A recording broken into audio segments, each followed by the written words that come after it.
Welcome, everyone, to today's Target Ed. This is Read Between the Lines, how to read a request for proposals. My name is David Gates, and I'm the Director of Online Education here at Grant Station, and I'll be your host. And your presenter today is Alice Ruhnke.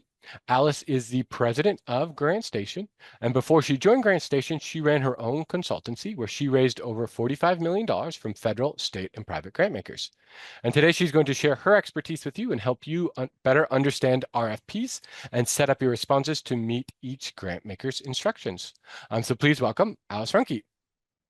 All right. Well, thank you, David, and thank you all for being here. I did kind of notice that we didn't have any of our friends from Texas on today, so I hope everything is going well down there. But way reading the request for proposals, and we'll talk about all the definitions around that. It's not the sexiest topic of all, but it really is a really critical part of deciding which funding opportunities um, to pursue, and then how you're going to set up the entire process of writing your applications. Now, again, it's not the funnest topic, but as a grant writer, as a grant professional, I was always that's the first thing I wanted my hands on was to read through the RFP to really get into all the details, so that I would know how to approach writing the different applications. So, what we're going to do is talk about first just kind of what is usually in a typical RFP, and then how to use that information from that RFP to set up a writing schedule that can help you as a grant professional keep everything on track and hopefully not miss anything. And we'll talk all about that. And then just terminology is just hardest part about writing proposals. And so we're going to talk about the different terminology because you could line up in front of you right now 10 RFPs, and you would think that the funders want 10 different things because they all use different terminology.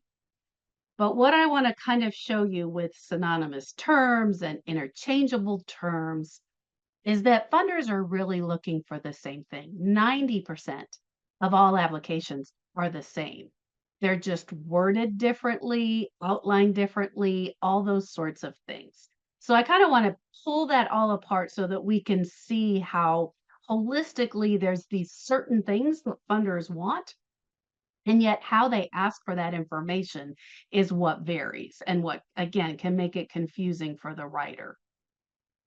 We'll also just talk a bit about kind of how funders use the RFP. So, why it's important to follow everything to the letter of how they outline what they want. And so I think we'll go ahead and get right into it. So I was saying that funders all use different terms to mean the same thing. And here's where it starts, right at the term request for proposals, right? Because one funder is going to say, here's my request for proposals. And another one's going to say, here's my funding opportunity announcement. And another one's going to say, here's my instruction guidelines. And another one's going to say, here's a request for applications, right? So it doesn't really matter what the funder calls it. What these are the set of guidelines that teaches you about the funding opportunity and how you need to submit the grant application. And it has other information that we'll kind of parse out here as well. But, just this is the first of different definitions, right? And just as my own preference, I just tend to use RFP at the request for proposals, but I could use any of these. I could say NOFA or application instructions or, anything that you see on this list. The other thing that's really different about requests for proposals is that they also can just vary in how long they are, how complex they are. They can be a paragraph long from a funder. They can be 2 pages long, outlining everything. In a federal or a state grant, they can be 200 pages long, right? So they also vary a lot in how much detail is in them with, again, usually your bigger grants, your government grants or whatever, having, a higher level of words and verbiage. But in general, like I said, they're all really providing you with the same information. And so, what is that same information? What is typical, to be written in an RFP? And again, it's kind of a trick question because every RFP looks very different. Like I said, if you line 10 up, you'd say these are 10 different, really conflicting things that not necessarily the same thing. But as we work through that terminology and as we work through the components, we'll kind of see that there are standard ways that people put their RFPs together. Now, this one that I'm showing you right here is from like a federal government grant, a U.S. government grant. And so each federal agency, makes changes to this kind of standard format that the Office of Management and Budgets sets out. But usually, from the federal level to a state level down to a smaller community foundation or a smaller family foundation in your area, usually they're going to have what the goals of the uh, uh, funding opportunity are about under the funding description, kind of give you that general idea. They're going to give you information on how much money they're giving out, the size of their grants, their average grants, the total award amount. Do you have to match things and what you might have to match in an application? Those sorts of things usually come under the award information. And then there's different eligibility. So sometimes you might find that you, as a nonprofit organization, are eligible for funding from, let's say, a state government, and other times only other county governments are eligible for those funds. So it's always, important to double check when you're looking at the different RFPs that you are eligible.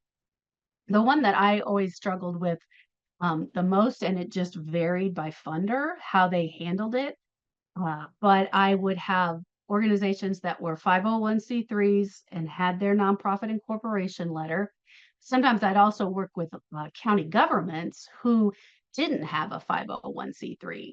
And so sometimes we would go to a funder and say, okay, they're a nonprofit entity, but a government entity, will you accept that? And then some funders would say yes, and other funders would say no. So that's really kind of where you just have to kind of work with the funder if you fall into any of those kinds of gray areas there.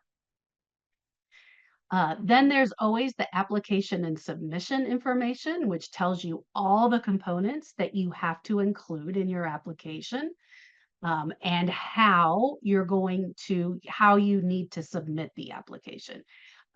More and more, we're submitting applications online. That's a pretty common standard practice. Once in a while, you still see the paper applications. So there's, a lot of variation in that, but more and more, these instructions are about how you do it online. And then the application review information. And that's where it's telling you how you're going to set up writing your grant application and how it's going to be scored and reviewed. And so I'm going to talk about that in a little bit more detail later because that's a really critical point in how you're going to start when you start to prepare that application. Then again, as you might find more complex grants, again, going to national foundations or local government or state government, federal government, they might have different information about what kind of rules you have to follow, those sorts of things. And then different just agency contact information to call for questions.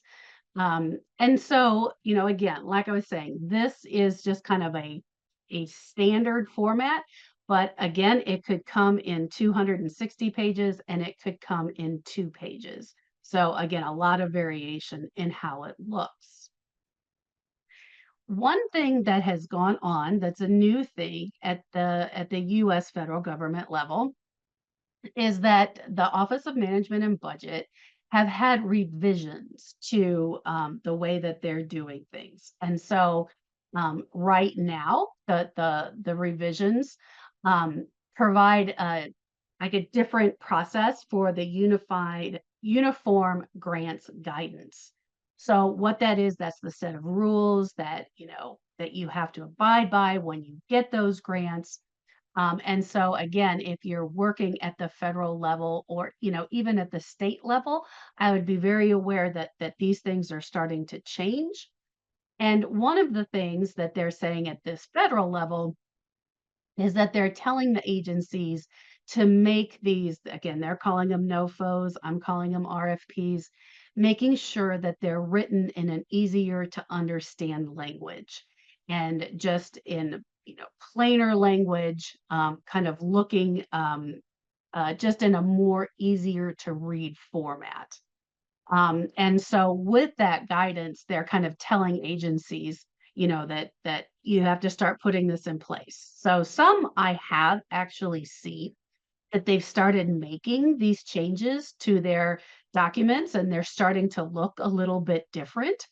And then others, they haven't I mean, they don't have to do this quite yet. And these agencies are probably just figuring out how they're going to do it now and how they're going to roll out their NOFOs or RFPs, later in the fall.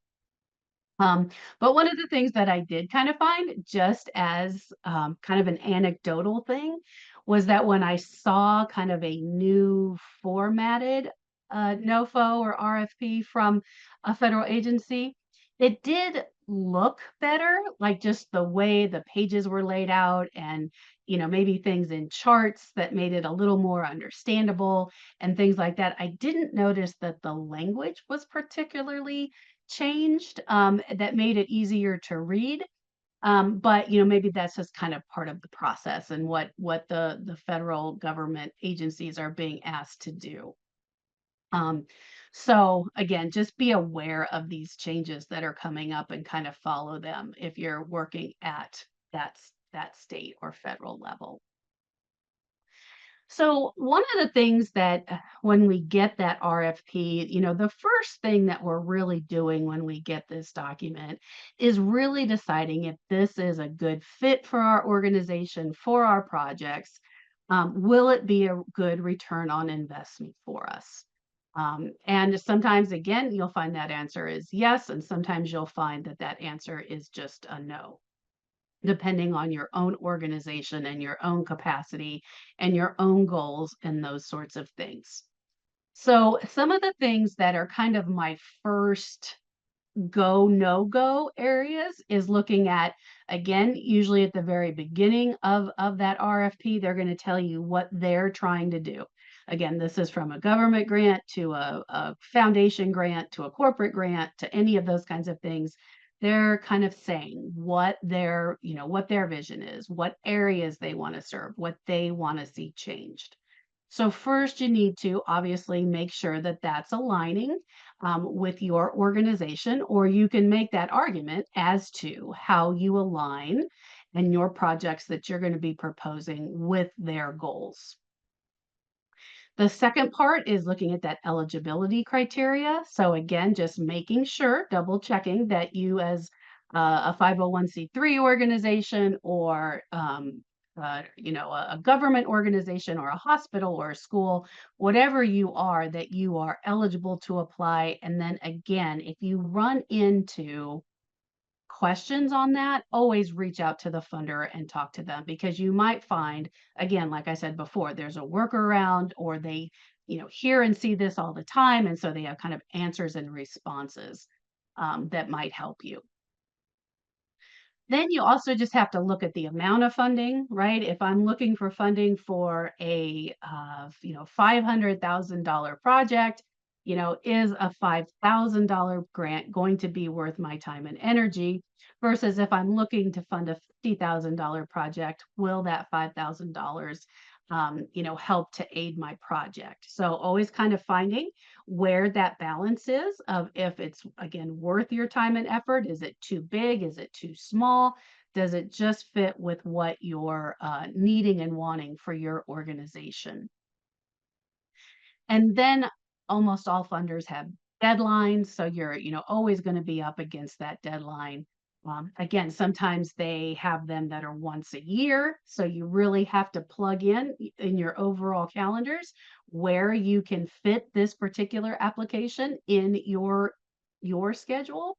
Some have rolling applications that they accept every quarter, those kinds of things. So they all differ, but something that we all are going to have to deal with is getting that fit within where we are right now and where our projects want to be, and can we hit those deadlines? Then the different reporting or compliance requirements. So some funders are going to ask for a significant amount of those things, that you're doing a lot of reporting through the grant period. That could mean that you need to be writing into the application a person to collect that data and analyze that data and all those sorts of things. But always realize that, there's usually that back end reporting. It's important to know that up front so that again, you're including the cost of how much all that work is into your proposals, so that you're not ending up losing money, when the whole grant cycle is over because you had to spend money on somebody to do evaluation and you didn't include it, and so you kind of lost money on that grant application. And then the last thing that I'm always checking for, and we're going to look a little bit at what kind of attachments that a funder would require, which are just things that they ask you to include in your application. And sometimes those things might be an audit, or it might be certain meeting minutes of different meetings that your coalitions have had, or um, information that they want your board to sign off on this application before it is submitted, different things like that that you want to be aware of again before you start, to really realize, is this an obtainable document for me? Can I get this? If I can't get this, again, this is a time to talk to the funder before you start developing the proposal. For example, we don't have an audit. We're a very small organization. It's cost prohibitive for us to have an audit. Talk to that foundation and see if there's a workaround for that audit or any other sort of document. But usually what will happen if there's a required document and you do not submit it, they simply call you incomplete and they don't even read your application. So kind of this is always my first stop in just saying, okay, is this even a fit for, the organization I'm serving? And should we go any further with this? Or do we need to take a step back and look at either other options or, at just getting some really key questions answered before we continue? So if it's passed this test and the me and the client, in my case, uh, was like, yeah, this fits us. This is this is in the amount of money we're looking for. This project is in great alignment. The timing is good. All those sorts of things, and we're ready to push forward. My second step is always looking at what, again, different terms that they'll use, but looking for the evaluation criteria. So that might come under a heading, evaluation criteria. In this particular grant application that I'm showing you, it doesn't say that it's evaluation criteria, but it is telling you completely how to set up your proposals. So in this case, what I would do if I was writing a grant to this foundation, I would, have my first header as being project program, or I'd probably say which one it was, project requests. And then the next thing I'm going to write is a subheader saying problem and need. And then I'm going to answer that question. The next one's going to be program project goal. The next one's going to be program project design. And so I'm going to put it completely in the order that the funder is looking for it. So before I always talk about a lot of planning, that the rest of this series is about how do we plan these applications once and then be able to pull out the information and apply it to a bunch of different funders. And that's what the series is about. But when I'm actually sitting down to write the application, right, and I'm starting to put pen to paper or, type computer to paper, then I'm going directly to this evaluation criteria and I'm answering the questions specifically in that order. In this kind of your writing template, they're also going to tell you specific, format guidelines of what kind of font you can use, what size the font can be, how many pages can it be, or how many character counts can it be, um, what's the word count, all those different things. And so those are also very important to connect right to the application as you're writing it as well, especially if you have those limitations, to really realize that the problem and need is going to need to be, if this particular one didn't have any set rules for how long it could be, but mostly they will. And so it would be like the whole application could be in 5 pages, so I'd have to figure out about how much the program and need would be, the program, the goals, the design, and sustainability. And then just another little tip that we've been working a lot here at GrantStation and teaching folks how to do is just working within different AI chatbots and how you can take previously written applications and load them up into, say, a chat GPT or a Copilot or any of the systems that you might want to use, and then how you can ask that chatbot to kind of store your answers. And then if you had a new RFP that had different setups, which again, they're all going to have a different setup, you could say, rewrite this proposal from this information that I just uploaded in this format. So again, problem and need, program goal, and then project design. And so those tools can really help you to just get more applications out there and kind of, save you some of that time of redoing applications over and over and over again, um, with using some of those tools. Then here is just some information on, say, a common thing where it's looking for all those attachments that it's going to ask you for. So these are good things for your organization to kind of maybe have on hand, in case you ever need it. These are kind of common applications, common application attachments.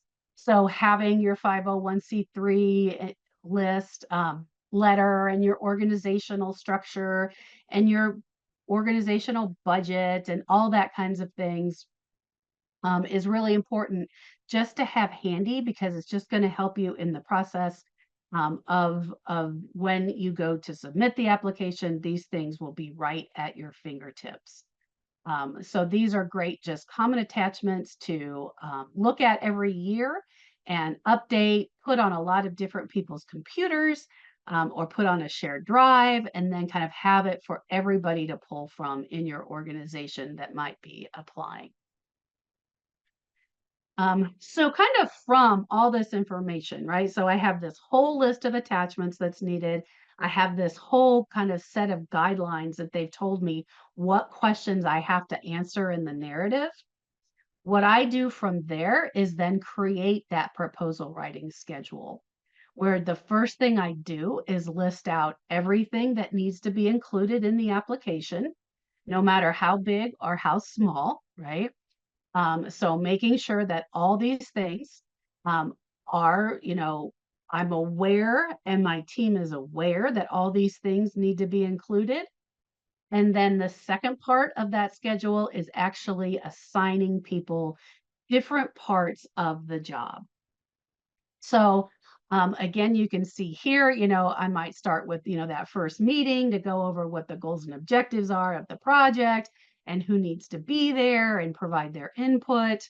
Um, from there, a lot of times you're going to need information from people. So, you're going to need budget information from your financial people. You're going to need, if you're not the program director of the program that you're writing for, you're going to want that input from the program directors as to how to write that application and what they do on a daily basis and those kinds of things.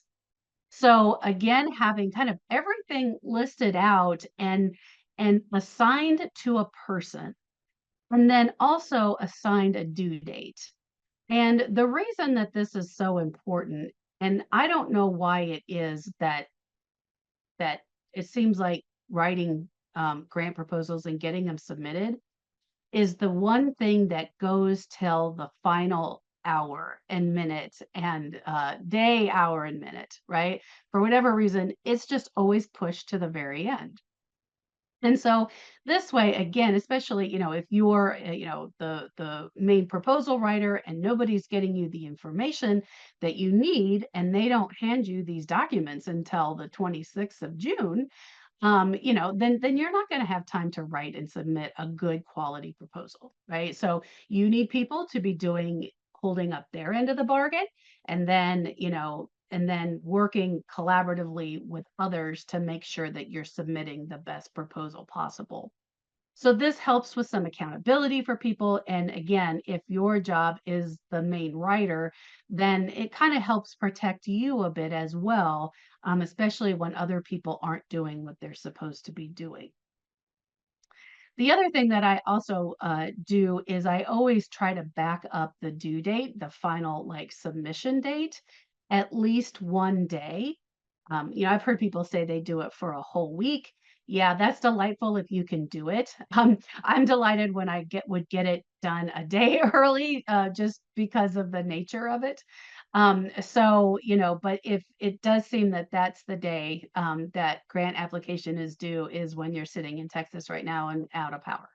And so, always having a little bit of backup time to save you is really important. So this is just a schedule that I use. It was very, easy to use. It was, again, kept that accountability across the board. So now I want to talk a little bit about terminology. And so this is again where, again, if you looked at 10 RFPs, it would look like they were asking for 10 different things. And so what you might find is that one organization asks you for your organizational background section. And another organization, another funder asks for your organizational capacity or the profile of the applicant organization or the previous experience of the applicant organization, right? And so they're going to use all these different terms. But what you really need to know is that what you're doing in those sections usually is establishing your credibility as an organization.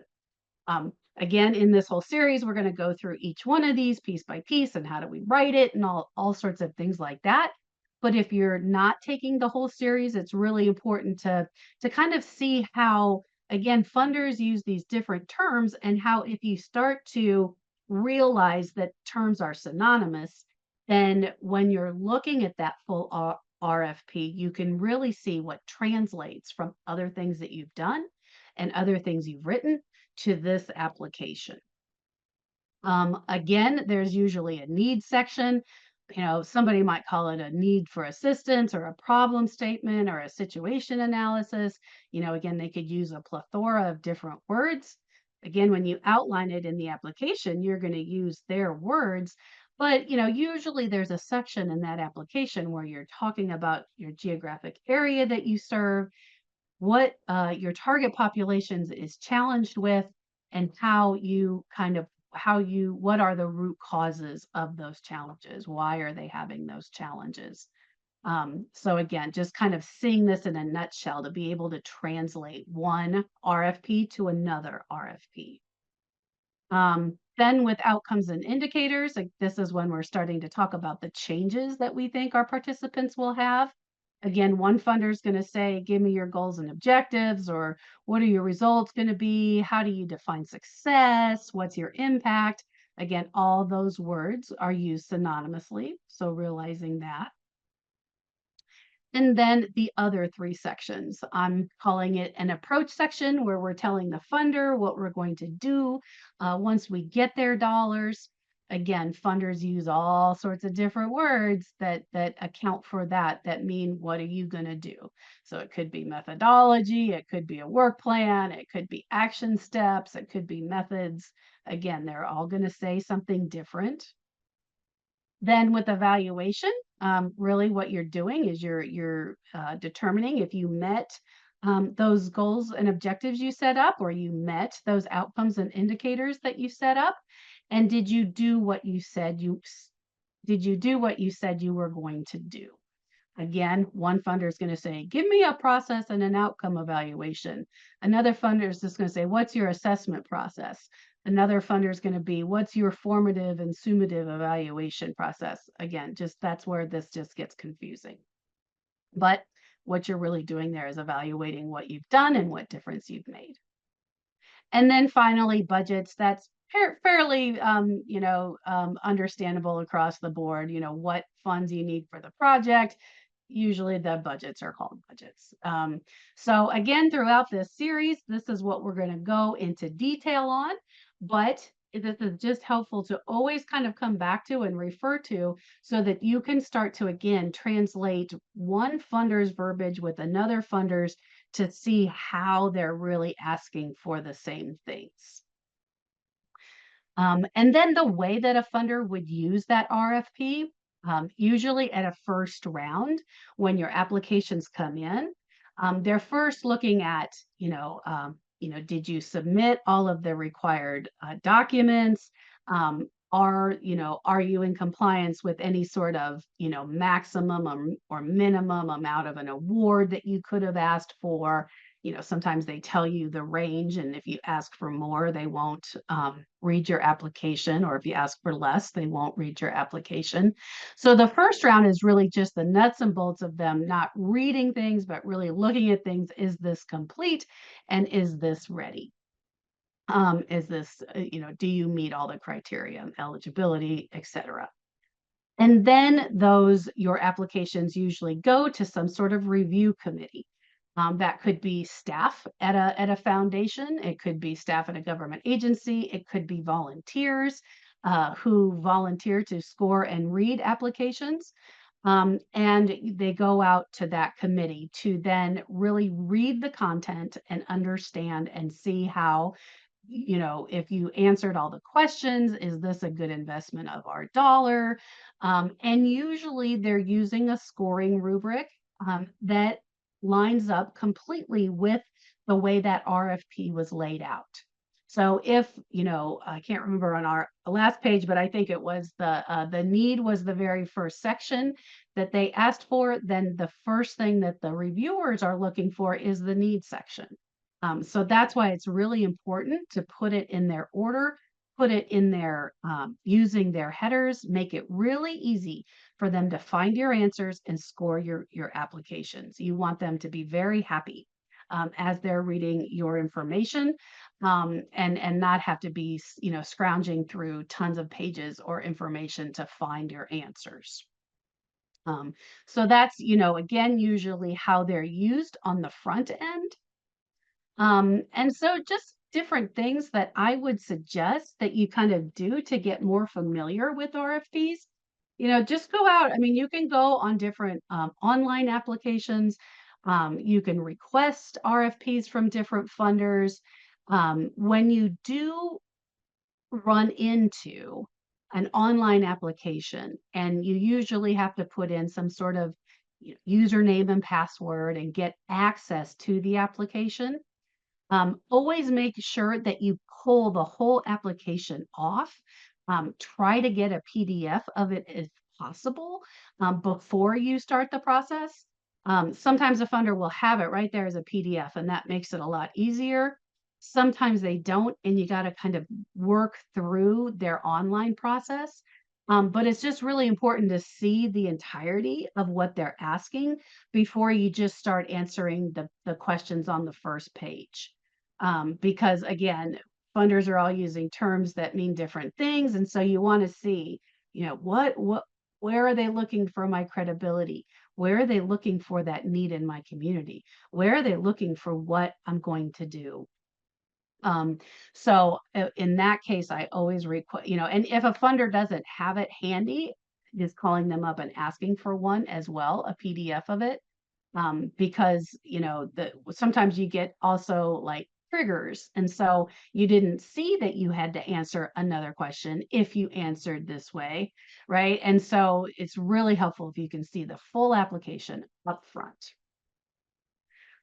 Then just kind of read through. Go ahead and just find, five five different RFPs, and just look at the different formats and start to familiarize yourself with how they're setting those up together. You can also just Google common grant applications. So different states have set up different processes where they had a common grant application or have. So, the Western Pennsylvania grant makers have a common grant application. Different places have them. And what they are just really good, general outlines of what an application is going to ask for.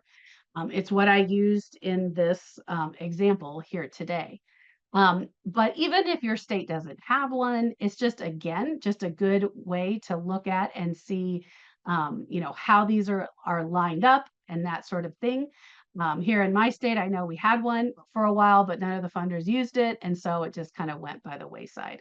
But it was a really good outline for a grant proposal, right? It just, what you couldn't submit it to any of the funders. And then really look at that terminology. And before you start writing, figure out, how is the funder, asking for me to tell this story? What's the first question? How are they, asking for this information? Are they asking for my work plan in a timeline? Or are they asking for it in this way? And start to really compare how the different funders are asking for things.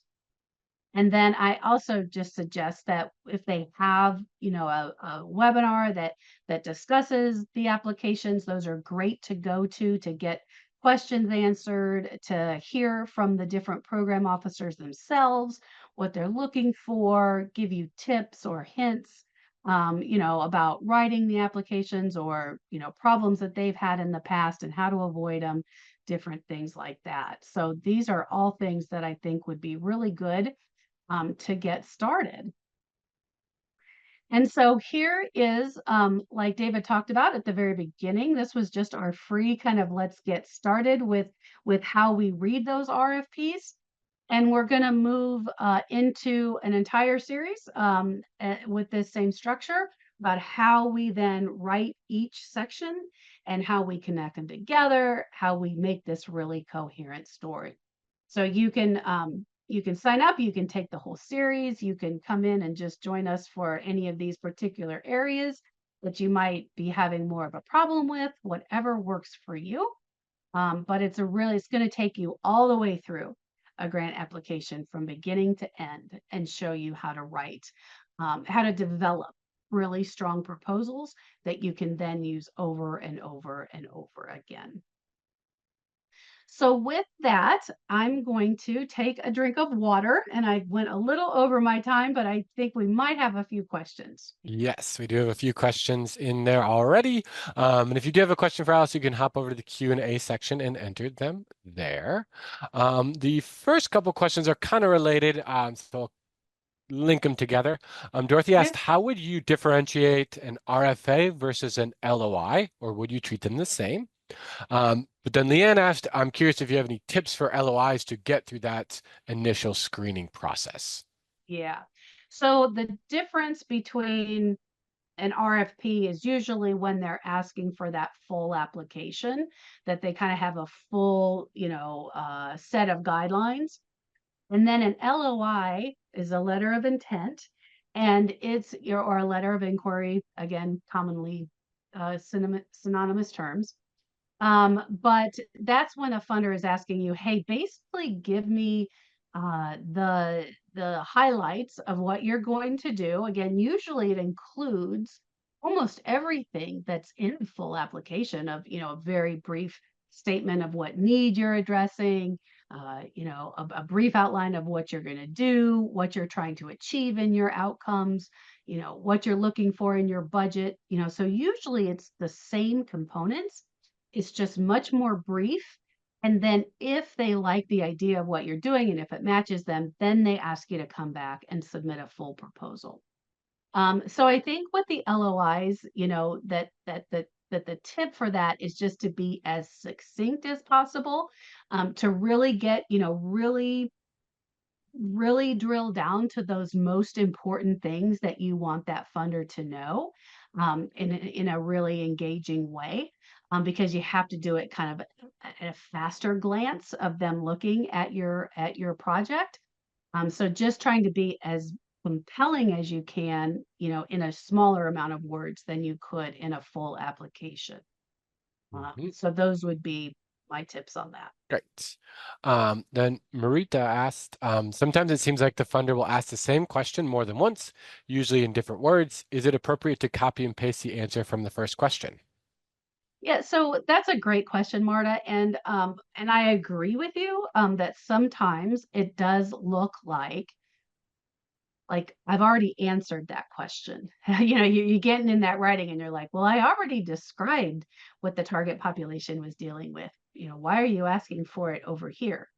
And so again, the one of the things that I do recommend is that's why kind of at first you read through all their questions and then kind of come back to that chart that I had of all the terms and kind of figure out, where they're parsing their sections.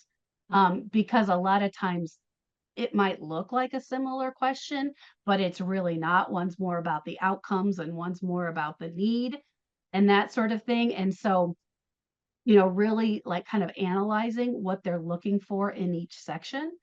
But if you do find that there's a complete, redundant question, I would do one of two things. It kind of depends on how much space I have. I might say, this was answered in section X and kind of point them to where that was answered. Or I, might take and I would probably change it around a little bit. I wouldn't completely cut and paste the entire thing the same. But you might find at times that questions are similar.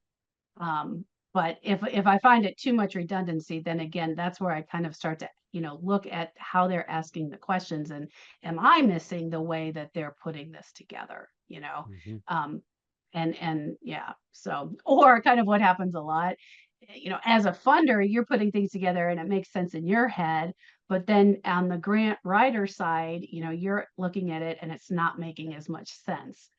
So I've been on both sides and I've seen that a lot where I'm like, oh no, we messed up in putting this together. We should have switched those questions around. That would make more sense to the writer, kind Mhm. of thing. So anyway, yeah. Yeah, I think that makes sense. Then a couple questions that are related from Joanne and Gina. Joanne says, how do you feel about creating a project for the sake of applying for funding? And Gina says, what is your experience with grant writing for an organization trying to often come up with reiterations of programs that attempt to fit a grant funding opportunity? Yeah. So those are both really good questions. I mean, here's, what would be kind of the best standard practice in those things is that I would not, I mean, you can create a project to fit a funding opportunity. However, you want to make sure that it aligns with what your own organization's strategic planning is, what your own organization's mission and vision are. Because if you just start creating programs because there's money available, and let's say you're an adult literacy program, but you keep finding all this money for children's literacy programs, so you just start applying for it, all of a sudden you look up 3 years later and you're not serving adults anymore, you're serving children, right? And so you can get that mission creep when you just start chasing the dollar. Now, is there times where you're doing something that is really in line with the funder, and you might have to tweak a few things to better match that funder. Yes, that's probably going to happen a lot. Where there might be a special element that you need, the way you provided services, you didn't have this mentoring component. They want you to have a mentoring component, right? So the little things that you might need to add to your program or whatever. That's, I think, pretty common, and again, just making sure that you're going down the road true to who you are as an organization. So there'll be a little give on that, but don't just start chasing the money. Mhm. Makes sense. Mhm. Then Stormy says, can you share a good budget example of how detailed we should be? Yeah, yes, I can share with you, Stormy. If you are a member of GrantStation, we do have tutorials on our website that have examples of budgets. We have award-winning grant proposals that you can go in either way if you're a GrantStation member or not, and look at successful proposals and see how they put their budgets together. So that if you don't have a membership, well, first get one. Haha. No. But you could just look at the award-winning proposals if you are a member or not, and look at those budgets. And then if you are a member, again, you can look at even more award-winning proposals, and then go to the tutorials under our Write section, WRITE, and you can get examples of budgets under there. Great. Yeah, I dropped a link for each of those. The first link in the chat is the one that is the award-winning competition. So that's available to anyone. And then the second link is for our members, where it kind of goes more into the budgets. And one other question I saw in the chat: if a funder doesn't specifically ask for a statement of need, where's the best other place to fold that in? That's a great question. It's rare that a funder doesn't ask for a statement of need, but you're right, it could happen. So I think, probably in a situation like that, again, it kind of depends on how the application's set up, but I might start to take it into the approach section and start to say, in order to address this need, and lay out a little bit of information. I wouldn't go into as much detail as you normally would because they didn't ask for it, but in order to curb addictions in our community, we're going to do this, and line it out, lay it out in your approach. And then in order to address stigma in our community, and we're going to do this. So you could kind of weave that together that way without, and then it also would make the application just make a lot more sense, I think, to the reviewer. Mm-hmm. Makes sense. Mhm. Then one last question from Joanne. Do you find it makes sense to create visually appealing proposals like in Canva to stand out? You know, so so I think maybe if you're working more with kind of like donors and different things like that, and more of your materials to be very eye-catching to donors and things, I think that's very important. I think that a lot of funders are looking more for the information and less interested in how pretty it looks. Um, that being said, I always thought it was important when I was writing proposals, to take a look at the page and the narrative and make sure that, the font was readable, that I didn't have too many, tables in a row, that I didn't have all these bulleted lists in a row, like to change up the writing a little bit to make it, less redundant or whatever in different places. So I think it's more about the readability, especially as funders are going more online. There's like almost nothing you can do except for just put in text, Mhm. which again I don't like as a writer, but that there's not much that I could do about that, or so. But I think when you're looking at donors, you do want that eye-catching material, and using things like Canva and stuff are great. Visit GrantStation to see our latest online education offerings in the form of live webinars, interactive workshops, and on-demand learning. GrantStation.com, your fast track to funding and online education.